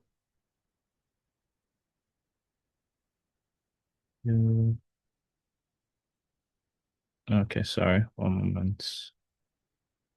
Let me delete this guy.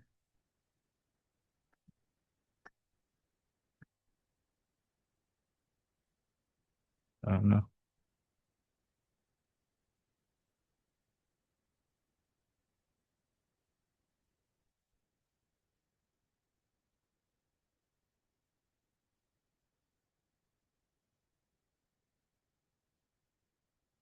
Okay, let me do that again.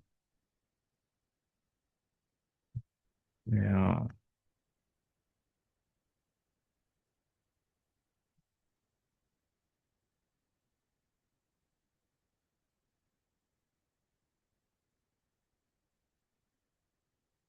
Okay. So the application is running and the APIs have been exposed. So let's go back to our Offset Explorer. I've not yet sent the message out. So if you recall, the topic that we created is, let's go back to the service. It's called GOMYCODE test topic.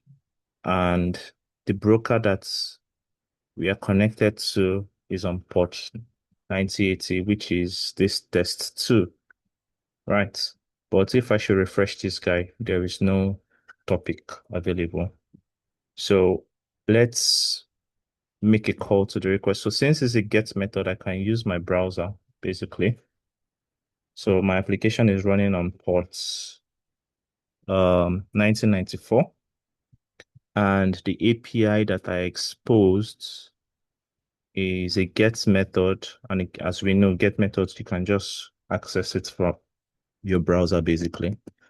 So I'll just do that. Go my tests, and um we also have a follow-up path slash this. Then we also said that is a request param, right? And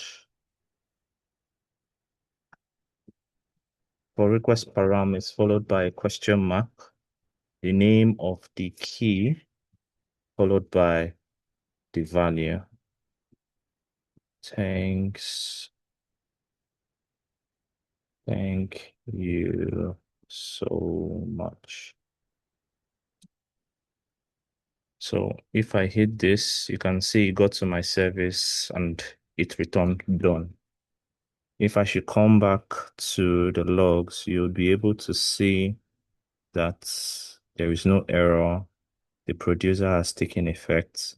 So let's go back to Offset Explorer and let's refresh.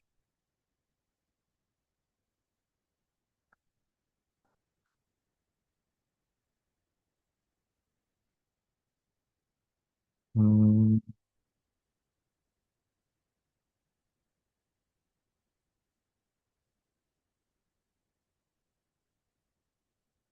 Sorry, let me confirm.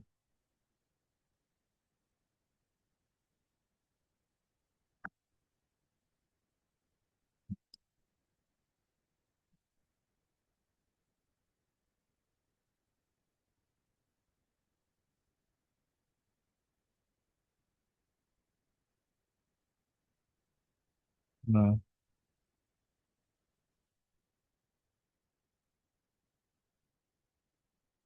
okay, sorry.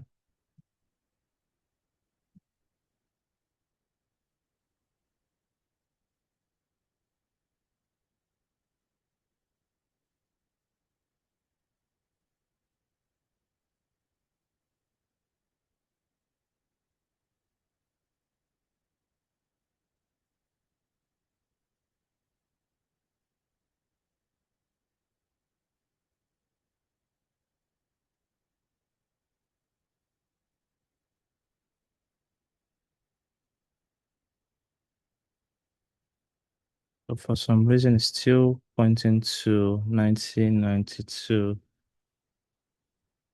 Hmm. Still pointing to 1992 instead of 1988.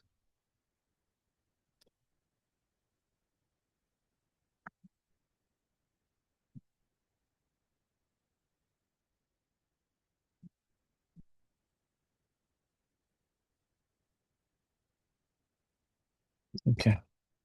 Let me stick to let me stick to 1988 since the tool is still pointing to that guy.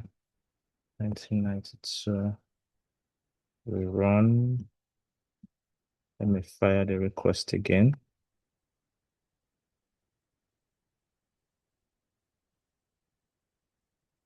Okay.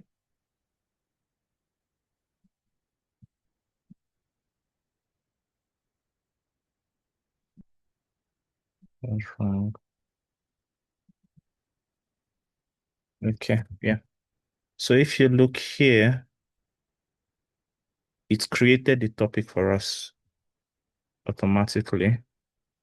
And if I should open the topic and I click on this play button, you would see the messages. So right now the message is in hex format, but you can change that from the properties section to a string. And once you update and you come back to the data, you would see the message. So the two tests that I initially had fired, the two requests, you can see them here. Thank you so much. So the information has been published to the topic. The topic gets created automatically and you'll be able to see the message there. So if you look at the offsets that I spoke of, the first message that got written into the topic has offset 1. The second message has offset 2.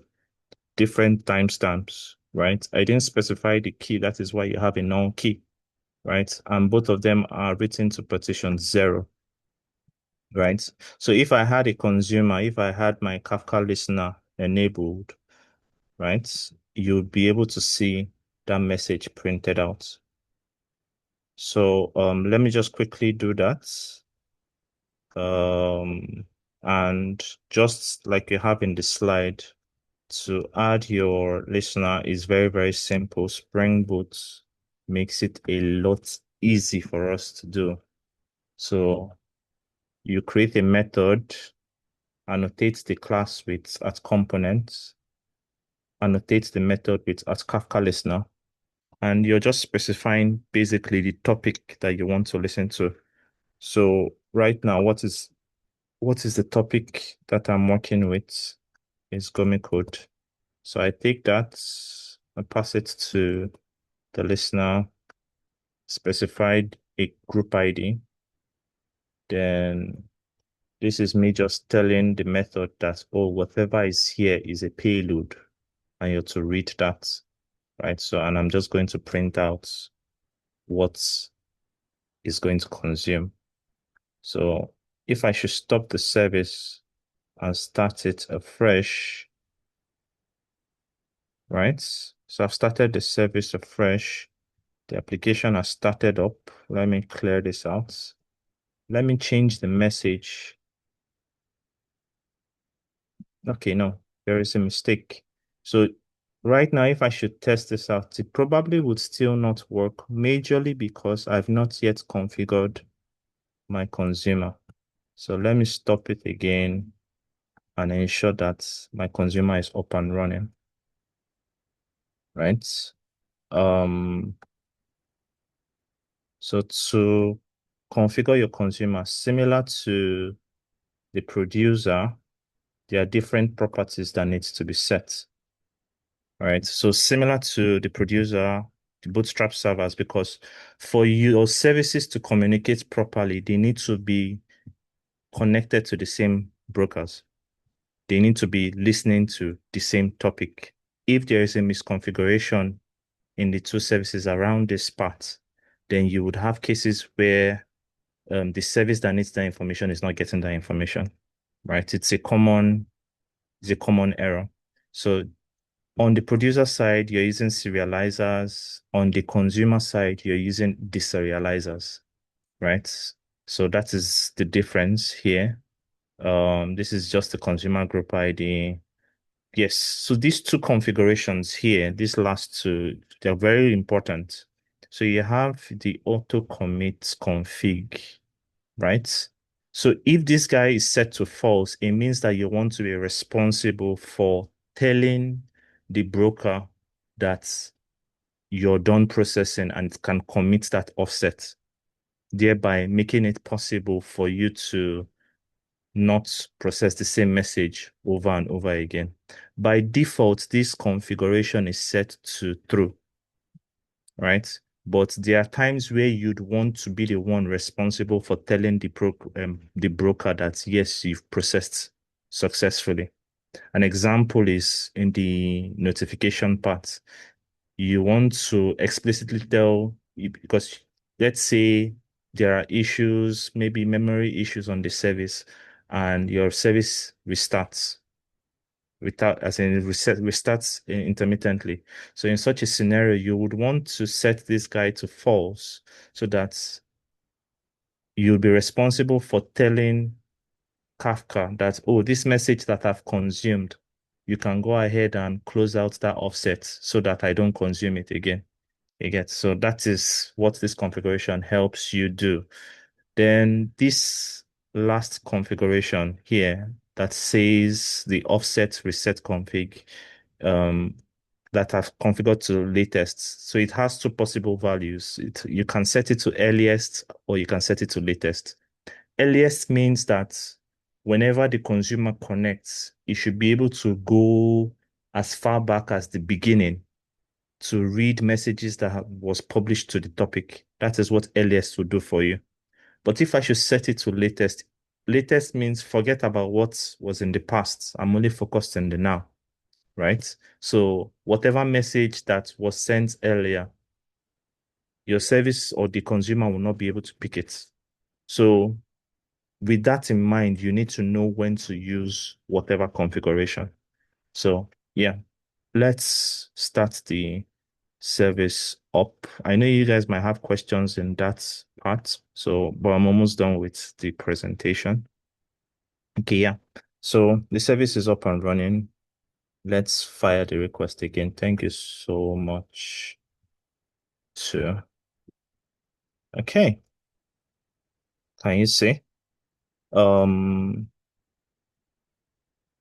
if you look at um the logs here, and I go back to the listener, you'll see what I printed out. Payload received, followed by the message. It's printed out. So now you ask yourself the question, how can I use this? I'll bring you back to the ordering service that we spoke about. So a request comes in. I have the order ID, I have the name, I have um the price, I have the email. So I can have different listeners, right, on different services consuming that data from the topic. And within this method, I can create my business logic to determine whatever I want that listener at that point in time to do.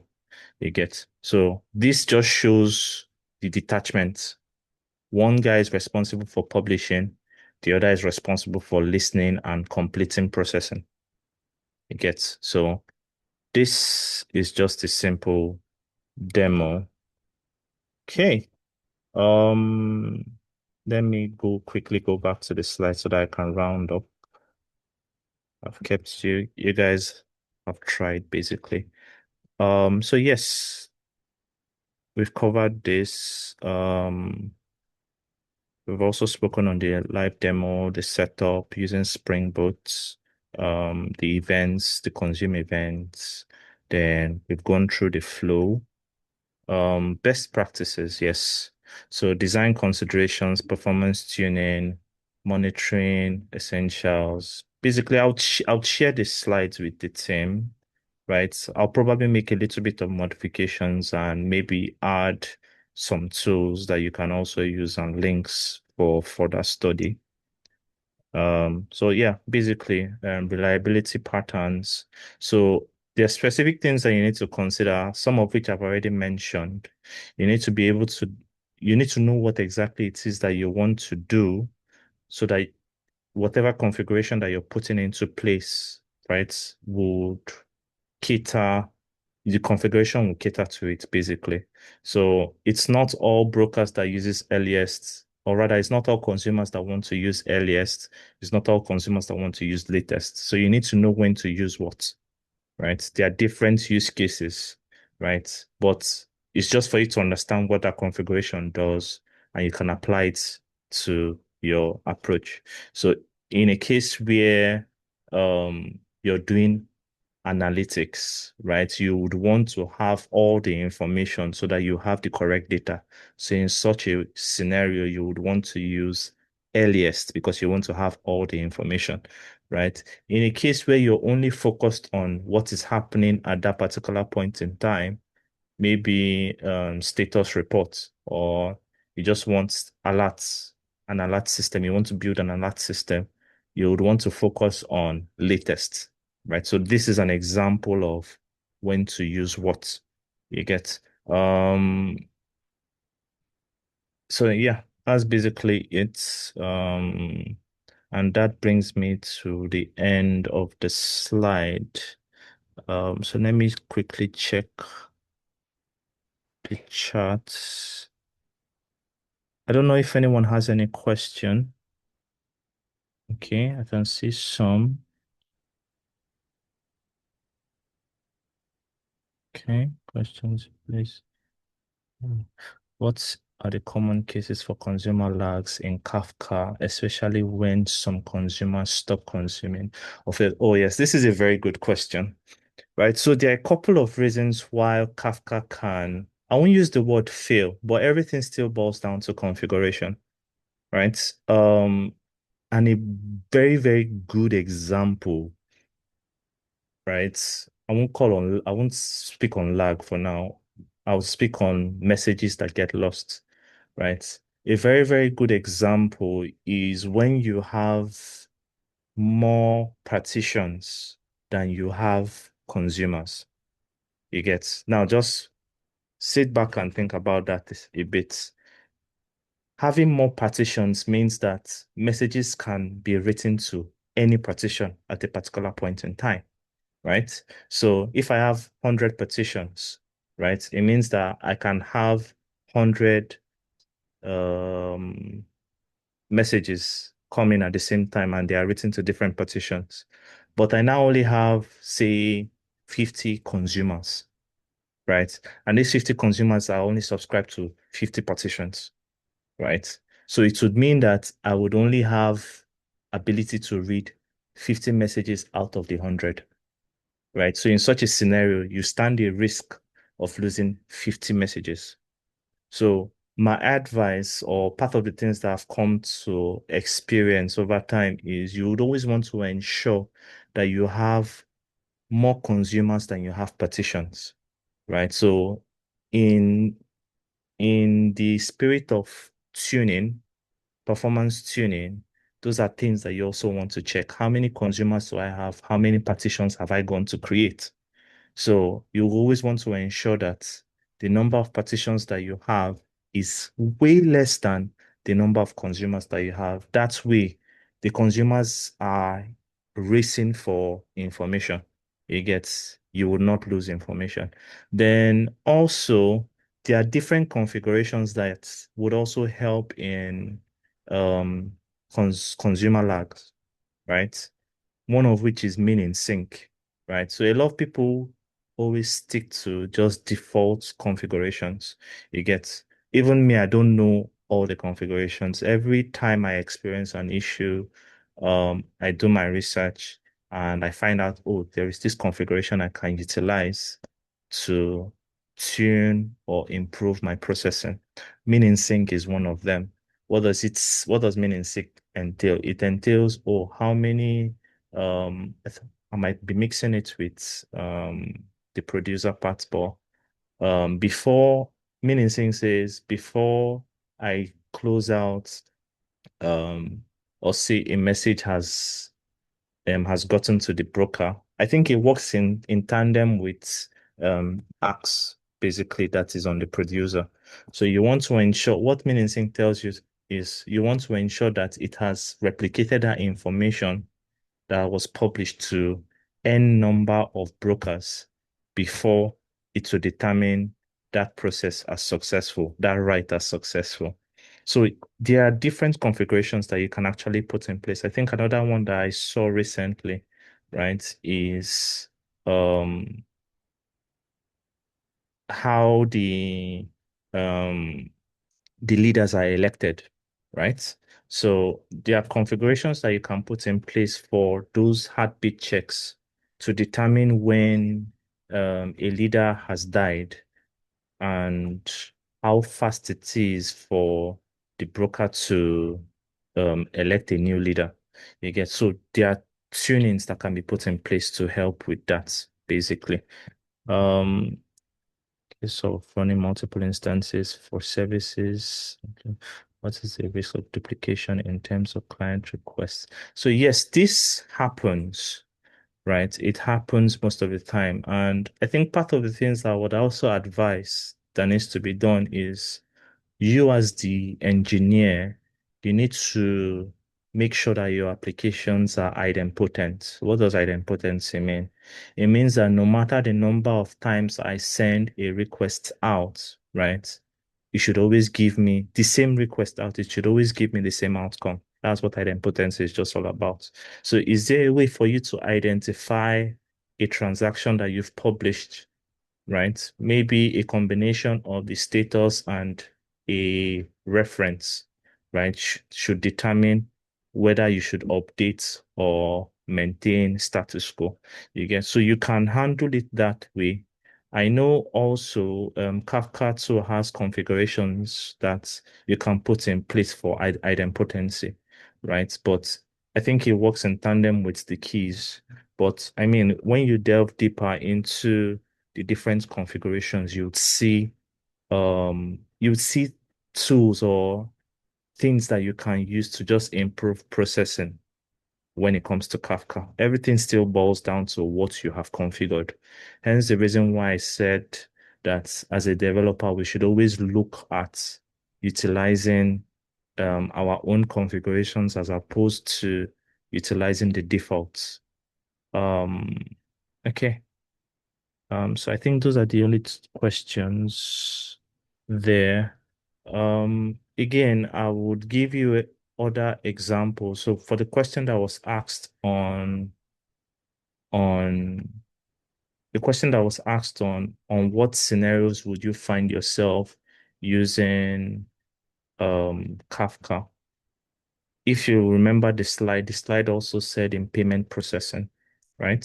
So that is a very, very good use case, right? So you've integrated to a payment gateway like IPG, right? So that's quick interswitch payment gateway. I think it's called IPG. I think they're running a promo at the moment. Um, I think that information so will be shared. Okay, so yeah, you've done integrations to, sorry, Michael, if it's possible to, I'm trying Okay, to it's like get we have access. questions in the Q&A tab. All right. Yeah, I'm And trying to it's access that. I can't say it yet. okay. All right, let me quickly take a few. I'm so sorry, guys. Tonight we may not be able to take all the questions, but we'll just take like maybe two so that we can wrap up properly. Okay. This one says, okay, can you speak about what situation or architecture is ideal? Oh, I think we already dealt with that. Okay. Yeah, we Is there a have. case of data loss? Okay. Imagine Kafka is down and users send orders and maybe have made payments. Is there a case of data loss in Okay. this? Yeah. Okay. So, So, if the message, and that is where the offset comes into play. If the message has been written in Kafka, remember, you have an offset, right? The service that is responsible or the consumer that is responsible. So let's say your service goes down, right? The message is already written. Your consumer has a record of where it stopped, right? It has its own offset record. So let's say the producer keeps producing and it has reached, let's say, an offset of 15. But the last time your consumer processed successfully, it stopped at 5. When next your service comes back up, right? It knows that it's supposed to continue from where it left off, right? Which is 5. So it means that once your consumer is up, the next item it should process is 6, right? Then it goes on to 7 and the likes. And the offset is only increased on the consumer's part when your consumer acknowledges or commits that offset to the broker. Okay, so that's how it works. It keeps, and that's the advantage over um, messaging queues, because once you've read it, it's lost, it's gone, right? Kafka always ensures that it has that message up to the retention policy that you've set. You get so whenever your consumer comes back up, you can always continue from where you left off. So I think that answers the question. All Um, right. yeah. So another is when should one consider um, a managed Kafka, like Kafka Confluent? Okay, Confluent Kafka. Yeah. Um, well, I would say, let me crack a small joke, even though it might not be funny. You know the size of your pocket, basically, because Confluent Kafka is not cheap, right? Or rather, in general, infrastructure as a service is not cheap, right? So you outsourcing to people to manage your environment for you, right? You need to know the amount of processing that you are doing, and you need to do a little bit of costing to ensure that, because I mean, it's not naira you're paying in dollars, and we know the exchange rates today. So you need to have an idea of the amount of information that you're processing, how much you are likely going to be spending, and how much you have to spend. You get. So yes, it helps because it abstracts that whole issue of having to manage your environment yourself. It makes it easy. You can just focus on your business logic and you'll be fine, right? But at the same time, you also need to look at the costing part of it. You get. But so if you have the funds for it, by all means, outsource. I mean, do just focus on your business logic. That way you can focus on improving and making your application to work faster while the guys managing the environment or the infrastructure will be the ones bothering themselves about Kafka uptime, Redis uptime, name it. It gets so yeah. That's my 2 cents on that.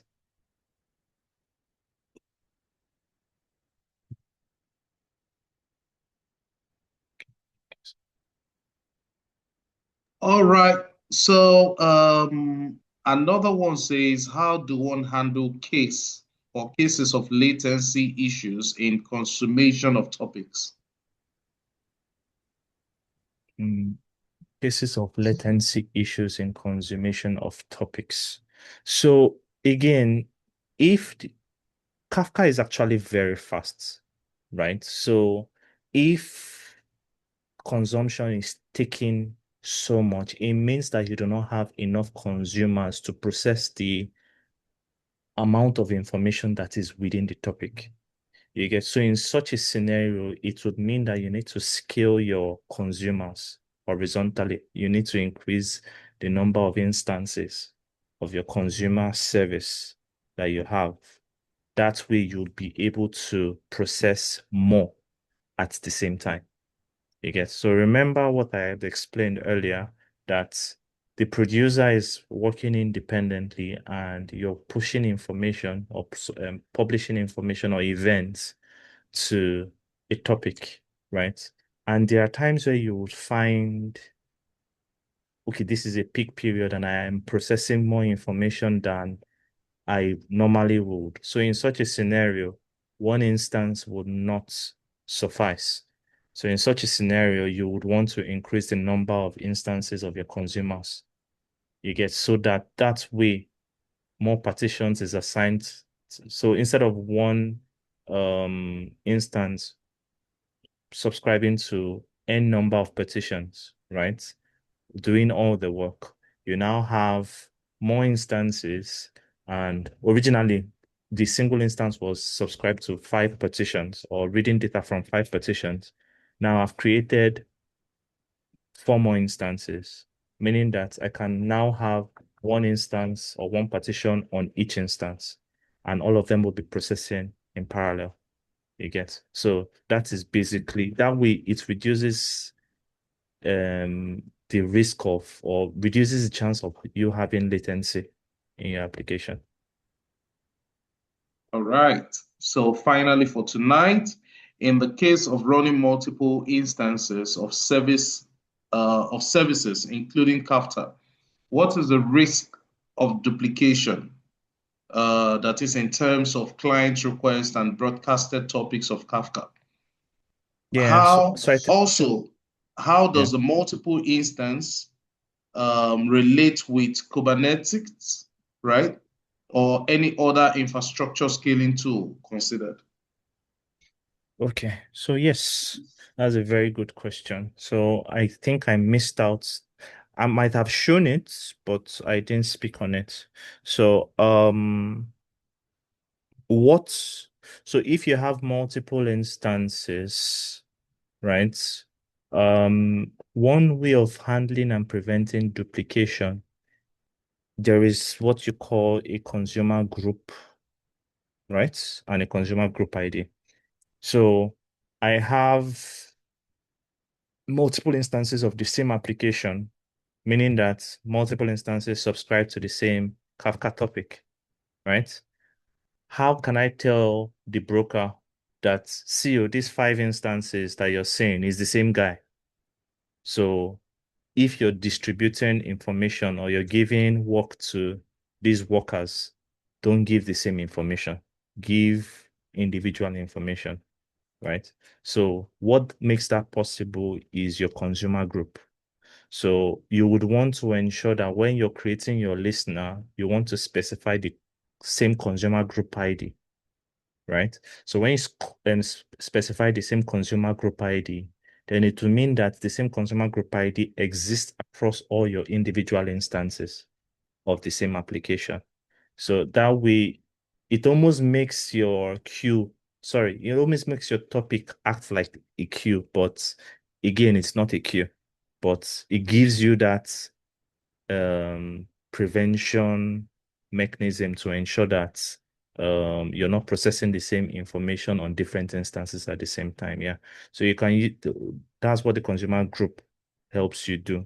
It helps identify multiple instances or it helps tell the broker that these multiple instances can be identified as the same guy, right? But when you're sharing load, or when you're load balancing, right, you can give each of them their own individual work as opposed to duplicating the information across all the different consumers. So I think, yes, on the note for Kubernetes, the consumer group helps solve that same problem as well. Yeah. Okay. Awesome, awesome. Obinna, it's been a wonderful, wonderful time. I mean, Yeah. I don't know if I mean we are way, way past the time actually because this is so full of take homes and something to really ponder about. And I mean, it's been Yeah. a beautiful session basically. Thank you so, so much. All right, guys, if you all are appreciative of the fact that you've been on this session tonight, can I see your claps, everybody? Can I see your claps, guys? Can I see your claps? Come on. Yeah, thank you, Michael. Thank you so much. Guys, let it come. Let it come. Let me see a couple more. That's for Obinna. All right. Thank you. Oh, yeah. Thank you so much. Thank you, guys. Obinna, I mean, ah, Thanks, wow. guys. We're going to have you again sometime very, very soon. All right. So Yes, no problem. we appreciate this time. All right, guys. So for everyone, if you missed any point, look out for the recording of tonight's session. It will be shared on the WhatsApp platform. And don't forget, you can look up GOMYCODE.com on your browser. I mean, link up with any of our tracks and get yourself onboarded. Okay. So thank you all, and I want to wish you all a very, very pleasant night rest. Obinna, once again, thank you. Thank you. All right, guys, it's a wrap up. Have a wonderful night. Bye for now.